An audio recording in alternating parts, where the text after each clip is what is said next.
This video is brought to you by Ann Tichotsky from Mr. Johnson's class in Romig for National History Month. What would happen if Alaska was never bought from Russia? Would life be the same as today, or would everything be different? On March 30th, 1867, the U.S. bought Alaska from Russia to make an alliance and make some profit. The purchase of Russian America was due to the Russian government being weakened from the Crimean War. Instead of losing Russian America to Britain, Russia sold Russian America to the U.S. for cheap. Russian America was first obtained by Russia by help from Baranov for trade. For 125 years, Russia owned Russian America and traded throughout the world. Unfortunately, under the Russians' power, the Aleut and Tlingit native people were enslaved and made to harvest fur seals and hunt sea otters. During the Crimean War, however, Canadian trappers were slowly infiltrating Russian America. In the end, America obtained Russian America in a deal, and now Russian America is a part of the United States. For Russian America to be obtained by the United States, many people had to be involved. Like on the Russian side, there was Tsar Alexander II of Russia, who agreed to the sale. Grand Duke Constantine, the Tsar's younger brother, who brought the proposal forward to Tsar as early as 1857. Baron Edward D. Stokel, the Russian ambassador to the U.S. Russian former minister Prince Alexander Gorchakov, Count Nikolai Mursky, a former governor of East Siberia, explorer, and a diplomat. Peter Kosnivanov, a Russian America Company official and a governor of Russia, California.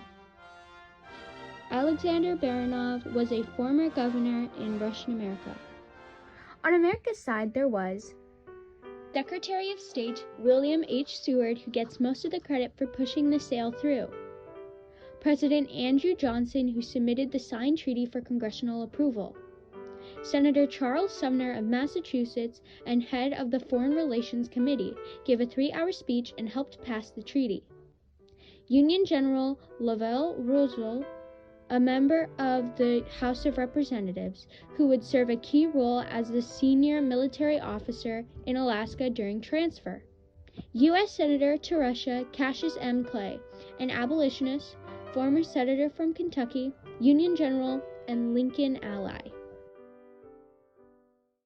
The Crimean War lasted from October 5, 1853 until March 30, 1856. The war included an alliance of Britain, France, Turkey, and Saudi Arabia against Russia. The war started when Russia demanded to exercise protection over the Orthodox subjects of the Ottoman Sultan. Throughout the 3 years, there were 3 main battles fought: the Battle of Alma, the Battle of Balaclava, and the major Russian attack at the Inkerman in November. The Battle of Alma is considered the first battle of the Crimean War. The Battle of Alma was on September 20th, 1854 in Crimea, Sevastopol, Ukraine. The Battle of Alma was a battle between Britain and Russia. In the end, the Battle of Alma, the Allies won. The Battle of Balaclava took place on the 25th of October, 1854 in Balaclava.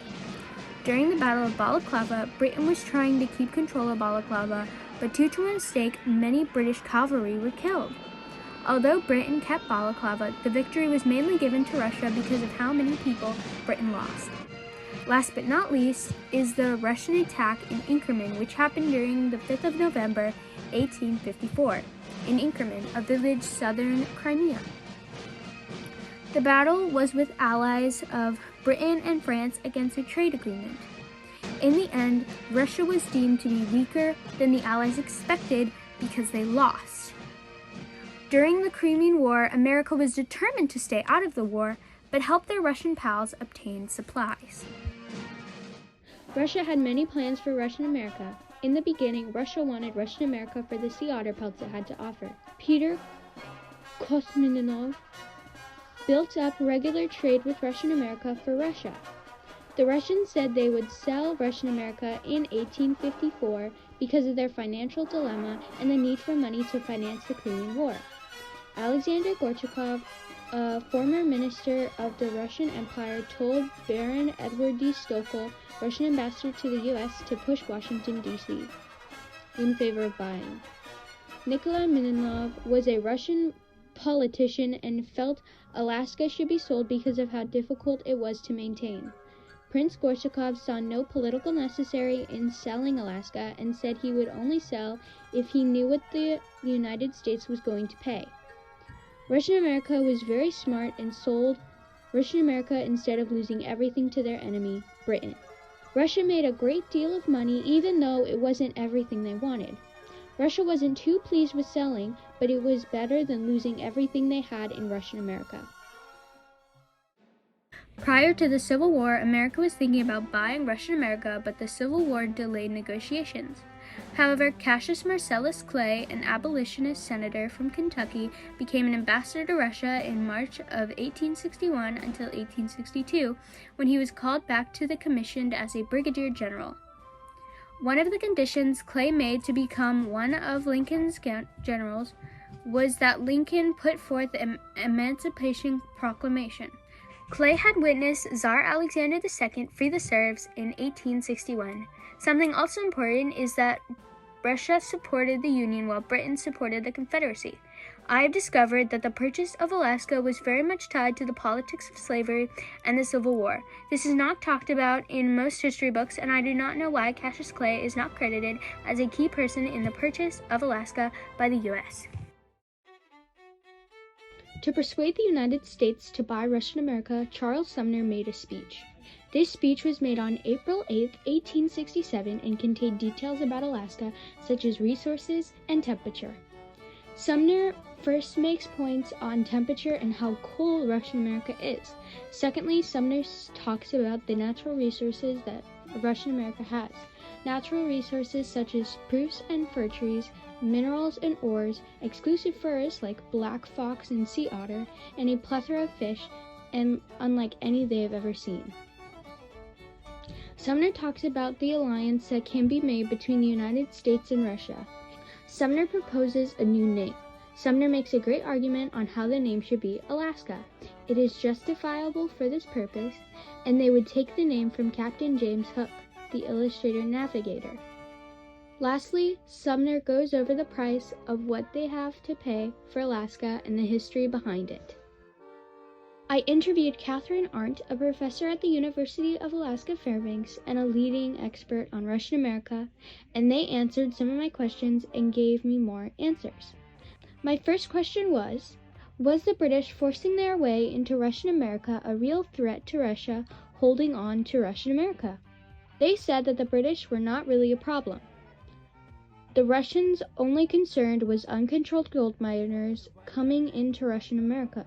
Russia, of course, did not want to sell to Britain because at the time they were enemies. I next asked, was Russia justified in taking over Crimea in 2014? Could Russia use the same way of thinking to take Alaska? Catherine Arndt responds that there are some people in Russia who think that Russia leased Alaska to the United States, but of course there is proof of the actual purchase of the state.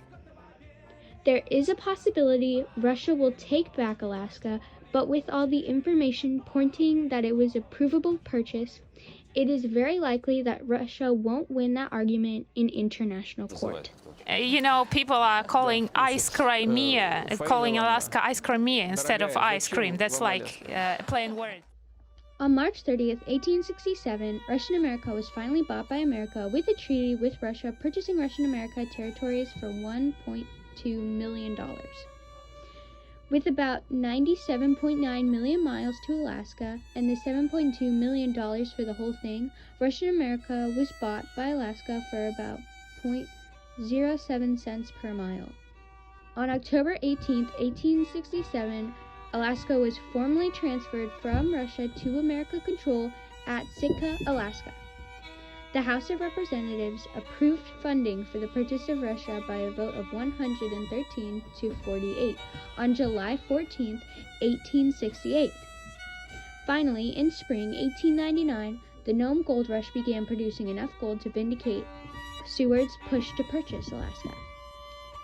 Now Alaska has been owned by America for 155 years.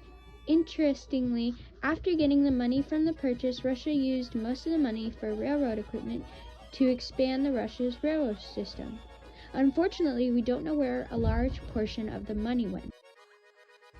Even today, there are remainders of Russians' past influence in Alaska. There are more than 40 Russian Orthodox churches in places like Anchorage, Sitka, Juneau, Dutch Harbor, and other Alaskan villages. Orthodox Alaskan Native people celebrate Christmas on January 7th instead of December 25th, following the Russian religious calendar. More than 700 place names in Alaska are from Russian Alaska days, like Baranof Island and Point Warvinoff, to name a few. In any case, thank you for watching my video.